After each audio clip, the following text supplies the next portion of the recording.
અંધારું ખૂબ જ ઘેરું થઈ ગયું હતું. હું રાત્રે શહેરમાંથી માથા પર કેરીનો ભરેલી ટોપલી અને કમરે મારી નાની દીકરીને લઈને ઘર તરફ જઈ રહી હતી. રસ્તો સુમસામ હતો. મારું ઘર હજુ લગભગ 3 કિલોમીટર દૂર હતું. ચારે બાજુ ગાઢ અંધારું છવાયેલું હતું અને હું ખૂબ ડરતા ડરતા ચાલી રહી હતી, કારણ કે હું જુવાન હતી. અચાનક પાછળથી એક તીવ્ર હોર્ન વાગ્યું અને એક પગ મારા શરીરમાં ધ્રુજારી દોડી ગઈ. એક ગાડી મારી નજીક આવીને ઊભી રહી. હું ધ્રુજતા ધ્રુજતા પાછળ ફરી. મનમાં ડરનો સાયો છવાઈ ગયો હતો. ગળામાંથી શબ્દો નીકળી રહ્યા નહોતા, છતાં હિંમત એકઠી કરીને મેં અવાજ આપ્યો. સામે એક યુવાન હતો. હું ધીમે ધીમે રિક્ષા પાસે ગઈ, પણ આસપાસ કોઈ નહોતું. રસ્તો સંપૂર્ણ ખાલી હતો. માત્ર હું અને તે યુવક. અમે બંને જ હતા. અને અચાનક કંઈક એવું બન્યું મિત્રો. તો મિત્રો, મારું નામ શર્મિલા છે. હું 29 વર્ષની છું અને વિધવા છું. મારા પતિના મૃત્યુ બાદ હું તેમના ઘરમાં એકલી રહું છું. સાસુ સસરા નથી. માત્ર મારી 7-8 મહિનાની એક નાની દીકરી છે. જીવન ખૂબ મુશ્કેલ રહ્યું છે, સંઘર્ષોથી ભરેલું.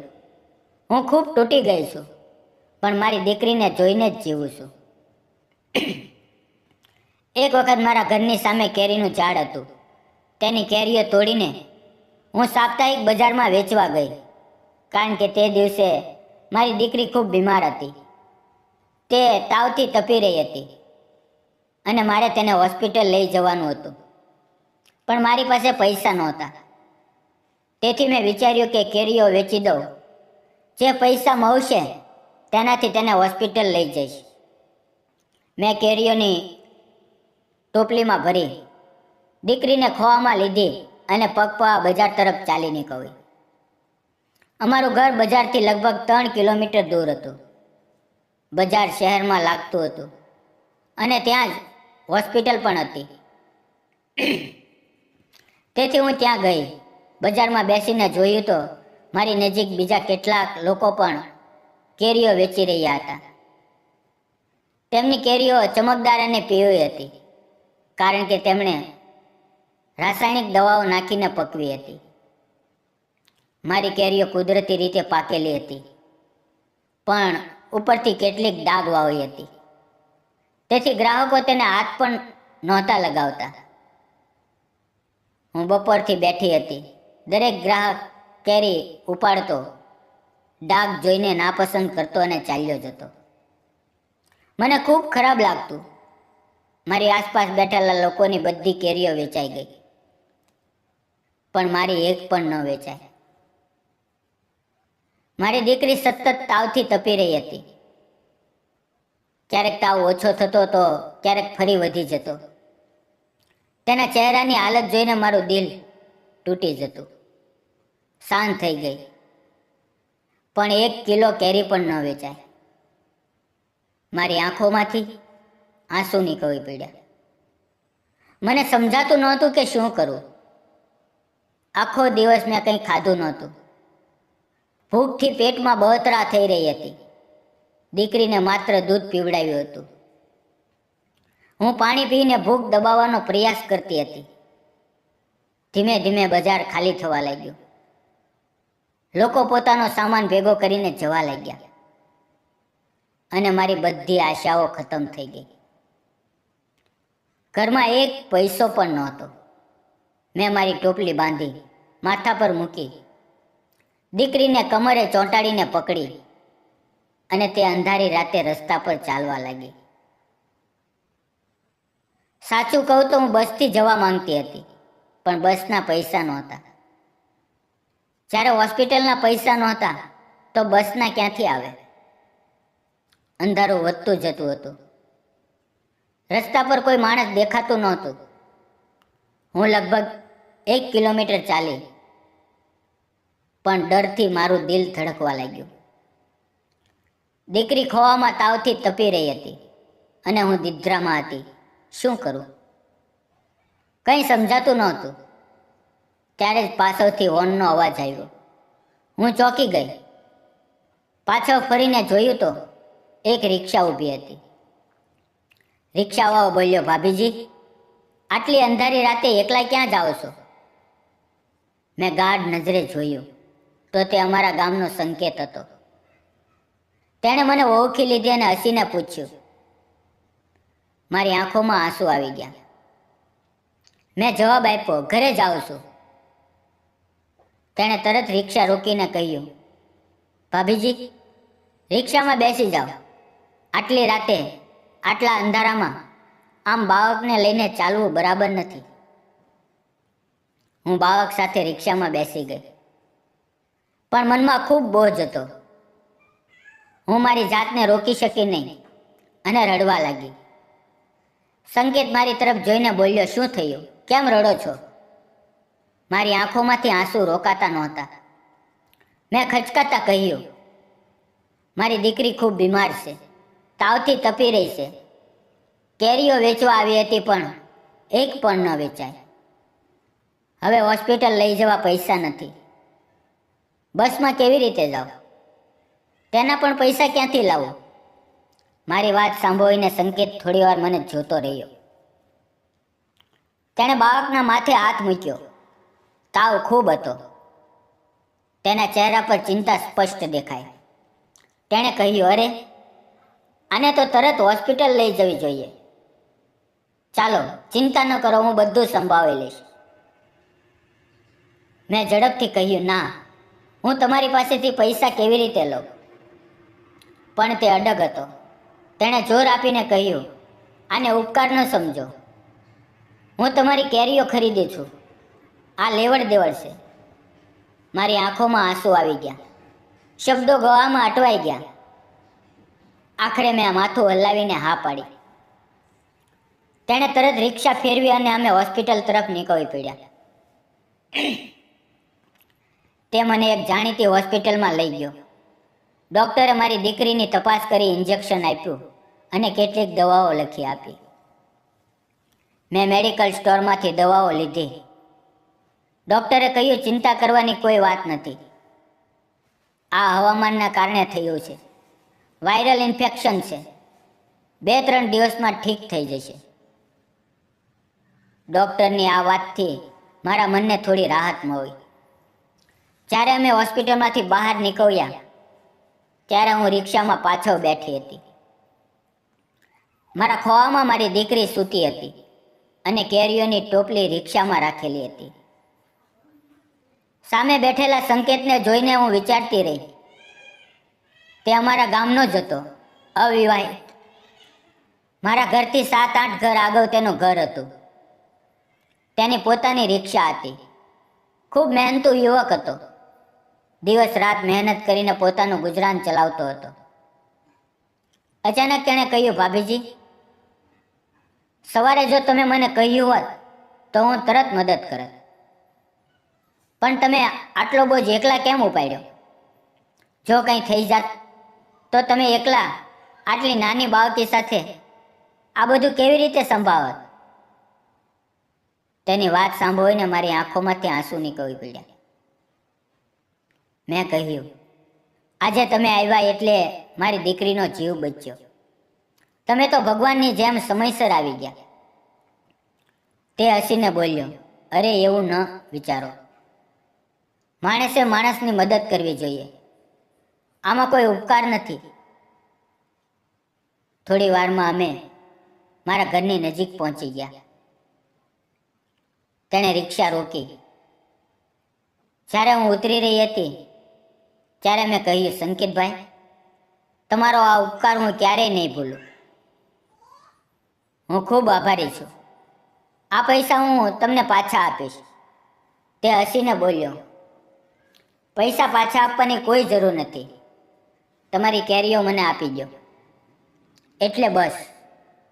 હું ના પાડતી હતી પણ તેણે ટોપલીમાંથી કેરીઓ લઈ લીધી. તેણે મારી દીકરીના માથે હાથ ફેરવ્યો અને ખિસ્સામાંથી 500 રૂપિયાની નોટ કાઢીને મારા હાથમાં મૂકી અને બોલ્યો, આ રાખો. જ્યારે સગવડ હોય ત્યારે આપજો, પણ આજે તો રાખી લ્યો. તેના આ શબ્દો મારા દિલને સ્પર્શી ગયા. તેણે મારી દીકરીના નાના હાથમાં આ 500 રૂપિયા મૂક્યા અને કહ્યું, જો આગળ હોસ્પિટલનો ખર્ચો થાય તો મને જરૂર કહેજો. અંધારામાં પગપાળા ન જતા. મારી આંખોમાંથી આભારના આંસુ વહેવા લાગ્યા. મેં કહ્યું, તમારો આભાર માનવા મારી પાસે શબ્દો નથી. છતાં ઘરે આવો, ચા પીવો. તે હસીને બોલ્યો, ના, ફરી ક્યારેક આવીશ. મેં માથું હલાવ્યું અને થોડી જ પહોમાં તે મારી નજરથી ઓझલ થઈ ગયો. મેં મારી દીકરીને ખાટલા પર સુવડાવી. મારા માટે સાદો ખોરાક બનાવ્યો. 2 કોળિયા ખાધા અને પથારીમાં પડી. પણ આંખો બંધ કરું તો પણ મનમાં ફક્ત સંકેતનો ચહેરો ફરતો હતો. તેણે બિન અપેક્ષિત મારી મદદ કરી હતી. આ વિચારોમાં ન જાણે ક્યારે નીંદ આવી ગઈ. સવારે ઉઠીને મેં દીકરીનું માથું ચકાસ્યું. ભગવાનની કૃપાથી તેનો તાવ ઉતરી ગયો હતો. તે શાંતિથી સૂતી હતી. મારા મનને ખૂબ રાહત થઈ. આંગણું વાવ્યું, ખોરાક બનાવ્યો અને થોડી વાર ઘરમાં જ બેઠી. ત્યાં જ દરવાજે ગાડી ઊભી રહેવાનો અવાજ આવ્યો. હું બહાર નીકળી અને જોયું તો સંકેત રિક્ષામાંથી ઉતરીને ધીમે ધીમે મારા ઘર તરફ આવી રહ્યો હતો. આંગણામાં પગ મૂકતા તે ખૂબ હેન્ડસમ લાગી રહ્યો હતો. દરવાજે આવીને તે ઊભો રહ્યો અને બોલ્યો, ભાભીજી, અંદર આવું? મેં હસીને કહ્યું, હા, આવો ને. મેં ઘરમાંથી જૂની ચટાઈ લાવીને બિછાવી અને તેને બેસવાનું કહ્યું. તે બેઠો અને મારા મનમાં અજાણતા જ કેટલાક નવા અહેસાસ જાગવા લાગ્યા. સંકેતે મારી દીકરી તરફ જોઈને કહ્યું, હવે બાળકી કેમ છે? મેં હસીને કહ્યું, ઠીક છે, હવે બધું તમારી લીધે ઠીક થઈ ગયું છે. તે તરત બોલ્યો, એવું ન વિચારો, કાલથી મને એટલો પરેશાન ન કરો. બાળકી જલ્દી સંપૂર્ણ ઠીક થઈ જશે. પછી મેં તેના માટે ચા બનાવી અને અમે બંને દિવાલને ટેકો બેસીને ચા પીવા લાગ્યા. તે શાંત વાતાવરણમાં અમારી નજરો એકબીજા સાથે ટકરાય. થોડી વાર સુધી તે મને જોતો રહ્યો અને હું પણ તેની તરફ જોઈ રહી હતી. તેની આંખોમાં કેટલીક અનકહી વાતો હતી, જાણે તે શબ્દો વિના કંઈક કહેવા માંગતો હતો. થોડી વાર બાદ તે ઊભો થયો અને બોલ્યો, જો કોઈ વસ્તુની જરૂર હોય તો કહેજો, હવે હું નીકળું. અમે બંને એકબીજા તરફ જોઈને હસ્યા અને તે ચાલ્યો ગયો. હું ફરી મારા કામમાં લાગી ગઈ. દીકરીની સંભાળ રાખવામાં લાગી અને જીવવા માટે બીજાના ખેતરમાં કામ કરવા લાગી. તેમાંથી થોડા ઘણા પૈસા આવવા લાગ્યા. લગભગ 8-10 દિવસ પસાર થયા ત્યારે મને ખબર પડી કે સંકેતની માતા બીમાર છે. હું મારી દીકરીને લઈને તેના ઘરે ગઈ. તેની માતા પથારીમાં પડી હતી. તેનામાં કોઈ કામ કરવાની તાકાત નહોતી. કાલથી તેણે ખાવાનું પણ ખાધું નહોતું. સંકેત હોટલમાંથી ખાવાનું લાવતો હતો એવું તેની માતાએ કહ્યું. મારા મનમાં આવ્યું કે આ તક છે. જ્યારે સંકેતે મારી મદદ કરી હતી ત્યારે મારે તેનો ઉપકાર ચૂકવવો જોઈએ. તેથી મેં 2-3 દિવસ સુધી તેની માતાની સેવા કરી. તેમના માટે જમવાનું બનાવ્યું. સંકેતની માતાને ખૂબ આનંદ થયો. તેઓ મને વારંવાર આભાર આપવા લાગ્યા. સંકેત પણ મને જોઈને ખૂબ ખુશ થતો. હું રોજ સવાર સાંજ તેમના ઘરે જઈને ખોરાક બનાવતી, માતાની સંભાળ રાખતી, કારણ કે સંકેત આખો દિવસ રિક્ષા ચલાવવામાં વ્યસ્ત રહેતો. 2-3 દિવસમાં તેની માતા ઠીક થઈ ગઈ. તેણે મને આશીર્વાદ આપ્યા અને ખૂબ આભાર વ્યક્ત કર્યો. સંકેત પણ મને સતત આભાર આપતો રહ્યો. જ્યારે તેની માતા સંપૂર્ણ ઠીક થઈ ગઈ ત્યારે હું ત્યાં જવાનું બંધ કરી દીધું.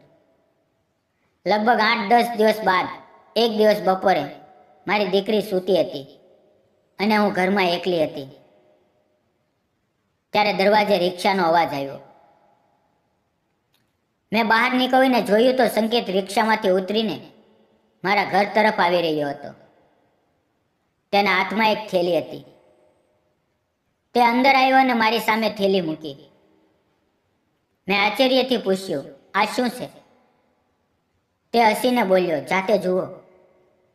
મેં થેલી ખોલી તો તેમાં મારી દીકરી માટે નવા કપડાં, મારા માટે એક સાડી અને દીકરી માટે થોડી મીઠાઈઓ હતી. મારી આંખો ભરાઈ આવી. હું તેને જોતી રહી. તે પળે મારું દિલ એટલું ભાવુક થઈ ગયું કે અજાણતા મેં સંકેતને ગળે લગાવી લીધો અને આંખોમાંથી વહેતા આંસુ રોકી શકી નહીં. મારી દીકરી મારા ખોળામાં હતી અને હું રડતા રડતા સંકેતની છાતી સાથે ચોંટી ગઈ. તેણે પ્રેમથી મારા માથે હાથ ફેરવ્યો, મારા આંસુ લૂછ્યા. અમે બંને એકબીજાની આંખોમાં જોતા હતા અને તે નજરોથી બધું જ વ્યક્ત થઈ ગયું. તેણે મારો હાથ પોતાના હાથમાં લીધો અને ધીમેથી કહ્યું, શર્મિલા, ઘણા દિવસથી મારા દિલમાં એક વાત છે. મને તું ખૂબ ગમે છે. હું તને પ્રેમ કરું છું. તે મારી માતાની સેવા કરી, મને સહારો આપ્યો. મને લાગે છે કે તું જ મારા જીવનની સાચી સાથી છે. હું તારી સાથે લગ્ન કરવા માંગુ છું. હવે તારી દીકરી મારી દીકરી હશે અને તારું દુઃખ મારું દુઃખ હશે. તેના આ શબ્દો મારી આંખોમાં ફરી આંસુ લાવી દીધા. હું તેની બાહોમાં સમાઈ ગઈ અને માથું હલાવીને હા કરી. તેણે મારો હાથ જોરથી પકડ્યો અને બોલ્યો, હું તને અને તારી દીકરીને દિલથી સ્વીકારું છું. તે પળે મારું દિલ હળવું થઈ ગયું અને મને જીવનમાં ફરી એક નવી આશાની કિરણ દેખાય. થોડા દિવસોમાં અમારો પ્રેમ વધુ ગાઢ થયો. અમે મળવા લાગ્યા, એકબીજા સાથે ખુલીને વાતો કરવા લાગ્યા અને એકબીજાને સાચો પ્રેમ કરવા લાગ્યા. એક દિવસ સંકેત તેની માતાને લઈને મારા ઘરે આવ્યો. તેણે પોતાની માતાને બધું જ કહી દીધું હતું. મેં તેમના માટે ચા પાણી તૈયાર કર્યું. ત્યારે તેની માતાએ મારી તરફ જોઈને કહ્યું, શર્મિલા, મારો સંકેત તને પસંદ કરે છે. તું વિધવા છે, તારી એક નાની દીકરી છે, તને સહારાની જરૂર છે અને મને ખાતરી છે કે તું મારા સંકેત માટે યોગ્ય છે. તારો સ્વભાવ મને ખૂબ ગમે છે. મને લાગે છે કે તમે બંનેએ લગ્ન કરી લેવા જોઈએ. તેની આ વાતો સાંભળીને મારી આંખોમાંથી ખુશીના આંસુ નીકળી પડ્યા. આખરે અમારા લગ્ન નક્કી થયા અને થોડા જ દિવસમાં ગામમાં સાદગીથી અમારા લગ્ન થઈ ગયા. આજે હું અને સંકેત અમારા નાનકડા સંસારમાં ખૂબ જ ખુશ છીએ. મારી દીકરી હવે તેને પપ્પા કહે છે અને તેના ચહેરાની મુસ્કાન જોઈને મને હંમેશા લાગે છે કે ભગવાને મને યોગ્ય સમયે યોગ્ય સાથી આપ્યો. મિત્રો, તમને શું લાગે છે? સંકેતે મારી સાથે લગ્ન કર્યા, શું તે સાચું હતું કે ખોટું? જો તમે મારી જગ્યાએ હોત તો શું કરત? કોમેન્ટમાં જરૂર જણાવજો.